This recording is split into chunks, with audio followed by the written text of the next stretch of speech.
আইনি ও প্রাতিষ্ঠানিক সংস্কার হলে ভবিষ্যতে নির্বাচন সুষ্ঠু হবে বলে মন্তব্য করেছেন জাতীয় ঐকমত্য কমিশনের সদস্য ডক্টর বদিউল আলম মজুমদার।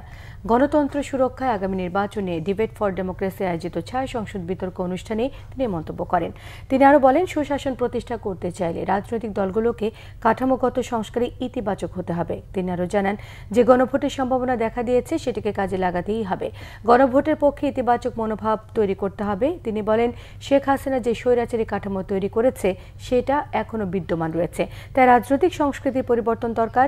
ক্ষমতার পালাবদল যেন দুর্নীতির পালাবদল না হয়, এমন মন্তব্য করে বদিউল আলম মজুমদার জানান, ক্ষমতার সঙ্গে দুর্নীতির জাদুর কাঠি রয়েছে। গণভোট এবং জাতীয় নির্বাচন একই দিনে হওয়ার বিষয়টি সুরাহা হয়নি জানিয়ে তিনি বলেন, বিষয়টি হয়তো সরকারের হাতে দেওয়া হবে।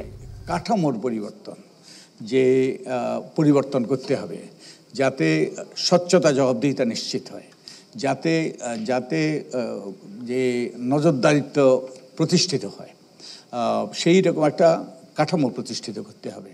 তো তাহলে কিন্তু পরবর্তী নির্বাচন, এই নির্বাচনে না, এই নির্বাচন অবশ্যই সুষ্ঠু নিরপেক্ষ নির্বাচন করতে হবে। তার পরবর্তী নির্বাচনও সুষ্ঠু নিরপেক্ষ হবে যদি এই সকল পরিবর্তন আমরা আনতে পারি।